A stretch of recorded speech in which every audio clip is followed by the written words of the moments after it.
প্রিয় দর্শক সবাইকে শুভেচ্ছা জানিয়ে শুরু করছি আমাদের আজকের বিষয় অ্যাগ্লোনিমা, আরও স্পেসিফিকলি অ্যাগ্লোনিমা শীতকালীন যত্ন।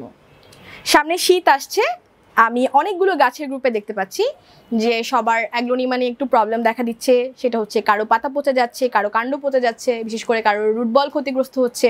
এই সময় আসলে আমরা অ্যাগ্লোনিমা নিয়ে কি করব? সবার প্রশ্ন হচ্ছে গিয়ে মোটা দাগে সবার প্রশ্ন এরকমই। আমি একদমই সিম্পল মিডিয়া থেকে শুরু করব আজকে আমাদের অ্যাগ্লোনিমা যত্ন নিয়ে। আর আমি যে অ্যাগ্লোনিমাগুলোর কথা বলবো বা যে অ্যাগ্লোনিমাগুলো স্ক্রিনে দেখাবো, সেই অ্যাগ্লোনিমাগুলো হচ্ছে খুব হার্ডি টাইপের। আমি খুব সেন্সিটিভ অ্যাগ্লোনিমা আসলে আমার বাগানে আনি না। আমার বাগানে হচ্ছে যতগুলো অ্যাগ্লোনিমা আছে প্রত্যেকেই কম বেশি বা খুব বেশি সেন্সিটিভ গাছ আসলে আমি আনি না, কারণ আমার অ্যাগ্লোনিমার যাত্রা বড় জোর মেরে কেটে 2 বছর। তো 2 বছরের যাত্রায় আমি আসলে চেয়েছিলাম জিনিসটাকে আসলে খুব কাছ থেকে পর্যবেক্ষণ করব এবং আসলে খুব সেন্সিটিভ কোনো কিছু দিয়ে, মানে নতুন বাগানি হিসেবে যে জিনিসটা শুরু করার কথা, নতুন বাগান হিসেবে শুরু করতে গেলে খুব সেন্সিটিভ কোনো গাছ দিয়ে শুরু না করাটাই বেটার। আমি আজকে যে গাছটা ধরে রেখেছি সেটা হচ্ছে অ্যাগ্লোনিমা গ্রিন লিগেসি। তো গ্রিন লিগেসির গোত্রের 3টা প্ল্যান্ট আছে, green legacy, white legacy and pink legacy. 3টা লিগেসিকেই আমার কাছে বেশ হার্ডি মনে হয়েছে। তো গ্রিন লিগেসি এর মধ্যে হচ্ছে সবচেয়ে বেশি হার্ডি আমার কাছে। গ্রিন লিগেসিটা আমার বাগানে এসেছে বড়জোর মেরে কেটে 3 মাস। এই 3 মাসে আমি কাছ থেকে এই গাছটাকে পর্যবেক্ষণ করার সুযোগ পেয়েছি। প্রথম দিকে যে অ্যাগ্লোনিমাগুলো আছে, প্রথম দিকের অ্যাগ্লোনিমা বলতে আমি বোঝাচ্ছি হচ্ছে লিপস্টিক, সিয়ামরোরা রেড এবং পিঙ্ক দুটোকেই আমি দেখেছি। বক্সার দেখেছি, তারপরে হাউন্ড বলে একটা অ্যাগ্লোনিমা আছে, অ্যারাউন্ড 3 ফিট উচ্চতার হয়। মোরাললেস গ্রিন অ্যাগ্লোনিমাগুলো নিয়ে আমার আসলে অনেক বেশি আগ্রহ ছিল। গ্রিন কেন নিয়ে আগ্রহ ছিল সেটা একটু বলি। অ্যাগ্লোনিমা আসলে খুব লাল, হলুদ, বিভিন্ন রকমের রং দেয় বলে অ্যাগ্লোনিমাগুলো আসলে মানুষজন পিক করে বেশি। কিন্তু যেহেতু আমার অ্যাগ্লোনিমার যাত্রা একেবারেই কম সময়ের জন্য, খুবই কম সময়, 2 বছর ধরে একটা গাছ পর্যবেক্ষণ করার জন্য আসলে খুব যথেষ্ট সময় না, এই কারণে আমি গ্রিন পিগমেন্টেশন যাদের বেশি তাদেরকে বেছে নিয়েছি। কেন বেছে নিয়েছি? কারণ গ্রিন পিগমেন্টেশন মানে হচ্ছে ক্লোরোফিলের মাত্রা বেশি, এটাতে আপনার আলো কম বেশি হয়ে গেলেও দ্রুত সার্ভাইভ করাতে পারবে। এবং আরেকটা ব্যাপার হচ্ছে গিয়ে ওর নিজস্ব যে সক্ষমতা, সূর্যের সঙ্গে তার যে প্রত্যেকটা প্ল্যান্টের যে ব্যক্তিগত সম্পর্ক, সালোক সংশ্লেষণ, খাবার দাবার তৈরি, প্রসেদন, সে সবগুলো প্রক্রিয়া আসলে সবুজ ধরনের গাছে খুব দ্রুত হয় বা খুব সহজে হয়। তো এ কারণে আমি সবুজ ধরনের সমস্ত অ্যাগ্লোনিমা বেছে নিয়েছি। মানে মোরাললেস আপনি আমার বাগানে যখন আমি দেখাবো আপনি দেখবেন যে আমার বাগানে মোরাললেস সব সবুজ জাতীয় অ্যাগ্লোনিমা বেশি। আচ্ছা, আমি আমার এই সীমিত জ্ঞান দিয়ে শুরু করছি যে অ্যাগ্লোনিমার শীতকালীন যত্ন আসলে কীরকম হওয়া উচিত। তার আগে আমি একটু প্লেসের বিবরণ দেই। প্লেসের বিবরণ এই কারণে দিচ্ছি, আমার বারান্দা হচ্ছে উত্তর পশ্চিমের বারান্দা। তো উত্তরের বাতাসটা খুব দ্রুত আসে শীতকালে, বিশেষ করে আমি শীতকালের যত্ন নিয়ে কথা বলছি। আমি রোদটা একেবারেই পাই না, রোদ একদম পাবে না। এবং আরেকটা ব্যাপার হচ্ছে সেই বাতাসটা রিটাও কমে যায়, যার কারণে মিডিয়া অনেক বেশি সময় ভেজা থাকে।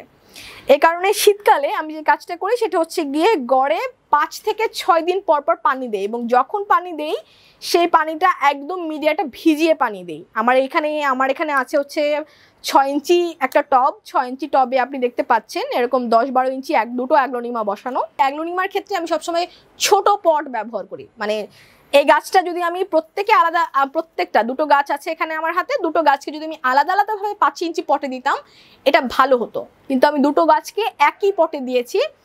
এতে যে জিনিসটা হচ্ছে সেটা হচ্ছে গিয়ে তুলনামূলক ছোট পটে দেওয়া, এবং তুলনামূলক আসলে তাদের যে শিকড় বা তাদের যে প্রয়োজন সেই প্রয়োজনের তুলনায় ছোট পট তারা পাচ্ছে। ছোট পটে দেওয়ার সুবিধা একটাই, সেটা হচ্ছে অ্যাগ্লোনিমা ওপর দিয়ে নতুন পাতা দিলেও অ্যাগ্লোনিমার একটা অদ্ভুত বৈশিষ্ট্য হচ্ছে সে নিচ দিয়ে যদি শেকড় পচন ধরে আপনি উপর থেকে কিছু টের পাবেন না। মানে হচ্ছে একদম পচতে এইটুকু আগ পর্যন্ত অ্যাগ্লোনিমাকে কোনোভাবে বাইরে থেকে দেখার উপায় নাই যে তার রুট পচন ধরেছে। এখন অ্যাগ্লোনিমা যেহেতু উপর থেকে দেখার কোনো উপায় নাই, আর শীতকালে আমরা মিডিয়াটা নাড়াচাড়া করা পছন্দ করি না। নতুন বাগানীদের ক্ষেত্রে বারবার বলা হয় মিডিয়া রিপোর্ট করবেন না, কোনো গাছের প্রবলেম হলেই রিপোর্ট করবেন না, শুধু দেখবেন রুট ঠিক আছে কিনা। কিন্তু যেটা আমার পট না, মানে আমার যেটা আসলে ট্রান্সপারেন্ট পট না, সেই ট্রান্সপারেন্ট পটের বাইরে গিয়ে এই কালারফুল পটে আসলে বাড়ি থেকে রুট দেখা সম্ভব না। যেহেতু রুট দেখা সম্ভব না, সেক্ষেত্রে নতুন বাগানীরা, বিশেষ করে নতুন বাগানি কেন, অনেক অভিজ্ঞ বাগানিও অনেক ক্ষেত্রে আসলে বিপদে পড়ে যায় অ্যাগ্লোনিমা নিয়ে, কারণ বাইরে থেকে তার চেহারা দেখে, নতুন পাতা দেখে কোনোভাবে বোঝার উপায় নাই যে ভেতরে রুটে পচন ধরেছে। এরকম করে আমি বেশ কিছু অ্যাগ্লোনিমা হারিয়েছি এবং সেগুলো খুবই কালারফুল অ্যাগ্লোনিমা ছিল। কালারফুল অ্যাগ্লোনিমা নেওয়ার চাইতে আমার কাছে মনে হয়েছে যদি আমি সবুজ অ্যাগ্লোনিমা নিয়ে কাজ বেশি করতে পারি, আমার পর্যবেক্ষণটা আসলে খুব শক্তিশালী জায়গায় যাবে। আচ্ছা যাই হোক, সেইখান থেকে আমি আবার ফিরে আসি, সেটা হচ্ছে গিয়ে আসলে শীতকালীন যত্ন কীরকম হবে। অ্যাগ্লোনিমা শীতকালীন যত্নে আমি মিডিয়া নিয়ে কথা বলে ফেলেছি। মিডিয়ার ক্ষেত্রে আসলে আমি কি ব্যবহার করি, মিডিয়ার ক্ষেত্রে আমি বেশ কিছু উপাদান ব্যবহার করি। ধানের চিটা ব্যবহার করি, কোকোপিট ব্যবহার করি, আমার খুব প্রিয় জিনিস গোবর, সেটা ব্যবহার করি, কয়লা কুচি ব্যবহার করি, কয়লা গুঁড়োও ব্যবহার করি, এবং সাদা বালিটা ব্যবহার করি। তো মোটা দাগে এরকম এই মিডিয়াটা দিয়েই আমি কাজ চালাই, এবং ফাঙ্গিসাইড, এপসম সল্ট, এগুলো বাই ডিফল্ট, এবং হাড়ের গুঁড়ো একসঙ্গে, বয়েলড হাড়ের গুঁড়ো আমি ব্যবহার করে ফেলি। তো সব কিছু মিলিয়ে একটা অ্যাগ্লোনিমা মিডিয়া হয়ে গেলে, এই মিডিয়াগুলো বেশিরভাগ ক্ষেত্রেই হয়, আমার ক্ষেত্রে যে জিনিসটা হয়, আমার মিডিয়া হয় হচ্ছে স্যান্ড বেসড মিডিয়াতে যে জিনিসটা হয় সেটা হচ্ছে খুব দ্রুততম সময় আসলে স্যান্ড পানি ছেড়ে দেয়, স্যান্ড পানি ধরে রাখে না। এটা আমার জন্য খুব সহজ মিডিয়া বলে মনে হয়েছে। আমার উত্তর পশ্চিমের বারান্দায় স্যান্ড বেসড মিডিয়াটা ভালো, আমার যত্নের সাথে খাপ খাইয়ে নেওয়ার যে মিডিয়াটা সেটা হচ্ছে স্যান্ড বেজ মিডিয়া। আমি স্যান্ড বেজ মিডিয়া নেই। এবং অ্যাগ্লোনিমার ক্ষেত্রে আরেকটা ব্যাপার আছে, নতুন বাগানীদের ক্ষেত্রে যে জিনিসটা ভুল করেন তারা, সেটা হচ্ছে তারা যে কোকোপিটটা বাজার থেকে কেনেন, কোকোপিটটা বাজার থেকে কিনেই ব্যবহার করে ফেলেন, ধানের চিটাটা বাজার থেকে কেনেন কিনেই ব্যবহার করে ফেলেন। না, এটা করা যাবে না। অ্যাগ্লোনিমার ক্ষেত্রে আপনি, অ্যাগ্লোনিমা কেন, যে কোনো মিডিয়ার ক্ষেত্রে মিডিয়া প্রসেস করে নেওয়াটা খুবই গুরুত্বপূর্ণ। মিডিয়ার প্রত্যেকটা উপকরণ প্রসেস করতে হবে। আপনাকে একই সঙ্গে ধানের চিটাটা ভালো করে ভেজাতে হবে, ভিজিয়ে কয়েকদিন ধরে আর পচাতে হবে। পচাতে বলতে আমি বোঝাতে চাচ্ছি, ধানের চিটা প্রসেস করার উপায়টা হচ্ছে, ধানের চিটাটা আপনি ধোবেন, ধুয়ে 3-4 দিন, 5-6 দিন আপনি ভিজিয়ে রাখবেন। ভিজিয়ে রাখার পরে 3-4 বার পানিটা আপনি ফেলে দেবেন। পানিটা ফেলে দেওয়ার পর যে জিনিসটা হবে, দেখবেন ধানের চিটাটা আর হলুদাভ নাই, ধানের চিটাটা হয়ে যাবে কালো, একদম কালচে একটা ধানের চিটা হয়ে যাবে। ওই ধানের চিটাটা হচ্ছে আপনি সরাসরি ব্যবহার করতে পারেন, কিন্তু তার আগ পর্যন্ত হলুদ ধানের চিটা ব্যবহার করা যাবে না। যদি না আপনার হলুদ ধানের চিটাটা আপনি তেলে না নেন, তেলে না নেন মানে হচ্ছে একটু হালকা ভেজে নিতে হয়। ভেজে না নিলে আপনাকে এইরকম কম্পোস্ট করার মতো করে ধানের চিটা প্রসেস করে ব্যবহার করতে হবে। একই উপায়ে আপনি কোকোপিটও একই রকমভাবে হচ্ছে প্রসেস করবেন। এই দুটো জিনিস এভাবে প্রসেস করার পরেই একমাত্র আপনি মিডিয়াতে ব্যবহার করতে পারবেন। এর আগ মুহূর্তে যদি আপনি মিডিয়াতে ব্যবহার করেন, এটা কোনো রুট আসলে হচ্ছে ওই মিডিয়াতে খুব ইজিলি গ্রো করে না। আপনাকে প্রসেস করতে হবে, প্রসেস করে তারপরে রুটের জন্য উপযোগী করতে হবে। এটা গেল মিডিয়া। মিডিয়ার পরে আমি আসি পানি। মিডিয়ার সঙ্গে পানি আসলে খুব ওতপ্রোতভাবে জড়িত একটা বিষয়। কেন? আপনার যদি কোকোপিট বেস মিডিয়া হয়, আপনাকে পানি দিতে হবে কম। আপনি পানি যদি বেশি দিতে চান, আপনাকে স্যান্ড বেস মিডিয়াতে যেতে হবে। আবার আপনি যদি এরকম করতে চান যে না আমি মডারেট রাখতে চাই পুরো ক্ষেত্রে, সেটাও আপনি করতে পারেন। সেক্ষেত্রে আপনার ওয়াটার সাইকেল আবারও চেঞ্জ হবে। তো আপনি আসলে আপনার ওয়াটার সাইকেল এবং মিডিয়ার উপকরণ সবগুলো একই রকমভাবে একই সাথে কানেক্টেড। আপনি ঠিক করবেন আপনি কখন পানি দেবেন, কিভাবে পানি দেবেন, আপনার ওখানে আলো বাতাস কীরকম আসে। আলো বাতাস যদি বেশি পায়, সেক্ষেত্রে মিডিয়াতে পানি দিতে হবে বেশি। কারণ মিডিয়া আমরা সবসময় চেষ্টা করি ইনডোর প্ল্যান্টসের ক্ষেত্রে যে কোনো মিডিয়া ময়েস্ট রাখার, ভেজা থাকবে না, মিডিয়া ময়েস্ট রাখতে হবে। অ্যাগ্লোনিমার ক্ষেত্রে বা যে কোনো ইনডোর মিডিয়ার ক্ষেত্রে 60-70% মিডিয়া শুকিয়ে গেলে, মানে ওপরের 2 ইঞ্চি, আপনি আঙুল দিয়ে চেক করবেন অথবা কাঠি দিয়ে চেক করবেন, আপনার সারফেস এরিয়ার নিচে 1 ইঞ্চি মিডিয়া যদি ভেজা থাকে, তার মানে ওই মিডিয়াতে আর পানি দিতে হবে না। 1 ইঞ্চি পরিমাণ মিডিয়া যদি শুকনো থাকে, তখন আপনি পানি দিতে পারবেন। এটা হচ্ছে কমন রুলস, কিন্তু সব রুলস মানে প্রত্যেকের বাগানে গিয়ে আপনি একই রুলস অ্যাপ্লাই করতে পারবেন না। আপনার বাগানে আপনার মিডিয়া অনুসারে, আপনার আলো বাতাস অনুসারে, সবকিছু ওয়াটার সাইকেল অনুসারে আপনার সবকিছু পরিবর্তন হবে। তো আপনি কেয়ার কিভাবে নেবেন, সেটা আসলে আপনার পরিবেশের উপর ভিত্তি করে আপনাকে কেয়ার বুঝতে হবে।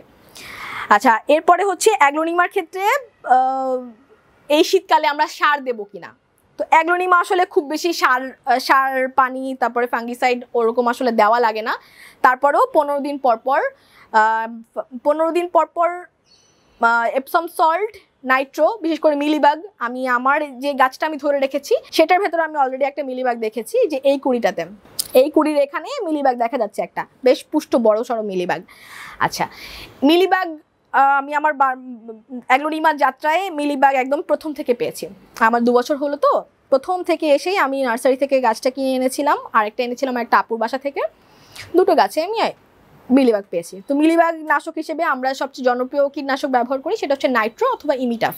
নাইট্রো অথবা ইমিটাফ বোতল যেটা থাকে, বোতলের মুখের এক ক্যাপ আপনি 1 লিটার পানিতে মিশিয়ে ব্যবহার করতে পারেন। স্প্রে করে দেবেন, সবখানে স্প্রে করবেন, পাতায় স্প্রে করবেন, কাণ্ডে স্প্রে করবেন।